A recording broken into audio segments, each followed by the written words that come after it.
Qadim zamonda bir boy bo'lgan ekan. Uning bir yaxshi, aqlli xotini bo'lgan ekan. Bir kuni boy xotiniga: "Davlatimni xo'p davr suryapsan-da. Mendan bo'lakka tekkaningda ne kunlarni ko'rarding?" debdi. "Yo'q", debdi xotin eriga. "Erni er qiladigan ham, qaro yer qiladigan ham xotin." Xotinining bu gapidan boy darg'azab bo'lib, uydan haydab yuboribdi. Qorong'i tushib qolgan ekan.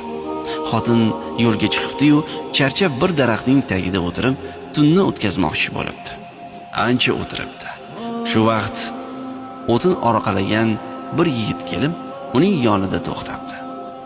"Hoy singlim", debdi o'tinchi. "Bemahalda yolg'iz nima qilib o'tiribsan? Uyingga borsang bo'lmaydimi?" "Uyim yo'q", debdi xotin. "Ota-onam juda yoshligimda o'lib ketgan", debdi. "Mening ham bir keksa onamdan bo'lak hech kimim yo'q. Men o'tin terib kun ko'raman. Yur biznikiga.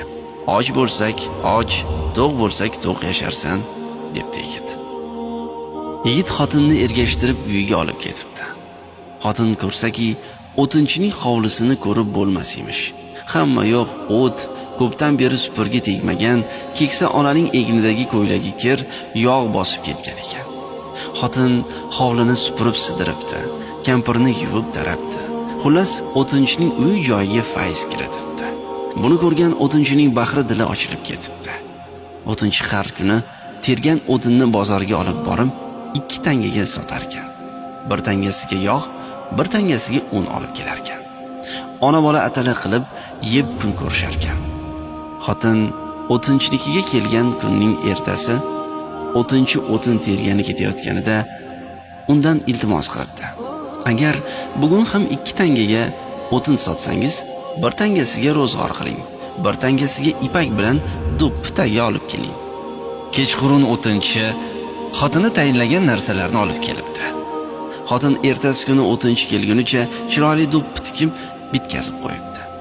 O'tinchi uni do'ppi bozoriga olib boribdi-da, bir yaxshi do'ppi 10 so'm bo'lsa, uni 15 so'mga sotib, pulini xotinga keltirib beribdi. Xotin kunda yigit o'tin terib, sotib kelguncha do'ppi tikib, bozorga chiqarib sotishga taxt qilib o'tirar ekan.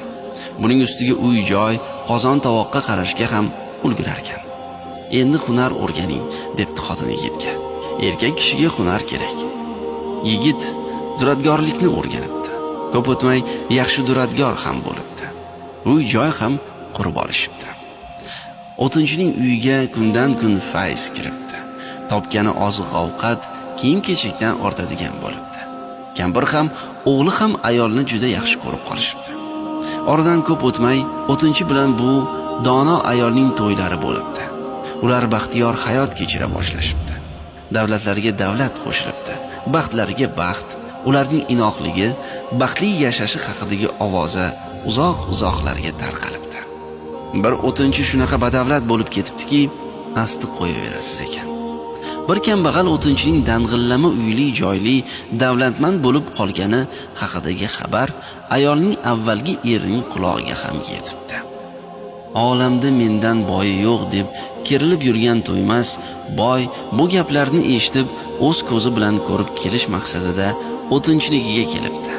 Ko'rsaki, ichki tashqi dang'illama hovli joy, hovuz atrofida gulzor, hovli yog' tushsa yalagudek top-toza. Lekin na xizmatchi, na bog'bon bor emish. Buni ko'rib boy juda hayron bo'libdi. Uni o'tinchining o'zi kutib olibdi. Yaxshilab ziyofat qilibdi. Boy o'tinchiligida xo'p mehmon bo'libdi. Keyin muddaoga ko'chibdi.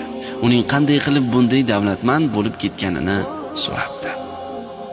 Nimasini aytay, debdi o'tinchi unga. Ota bobamizning erni er qiladigan ham, qaro yer qiladigan ham xotin degan gapi bor edi. Xo'p bilib aytishgan ekan. Erkak kishi bo'la turib o'tin terib sotib, bir qoshiq atalaga zor bo'lib kun ko'rardim. Uylandim. Xotinim uyimga fayz kiritdi. Aqlimga aql qo'shdi, deb xotinning xizmatlariga tan berdi. Shu payt boyning ko'zi derazaga tushibdi. Ne ko'zi bilan ko'rsinki, o'sha o'zi haydab yuborgan xotini hovlidagi gulzorda gul terib yurgan emish. Boyning rangi quv o'chib ketibdi. Xom kalla, nimalar qilib qo'yding, deb peshonasiga bir urdi. Alam va o'kinch bilan o'z yurtiga qaytib ketibdi.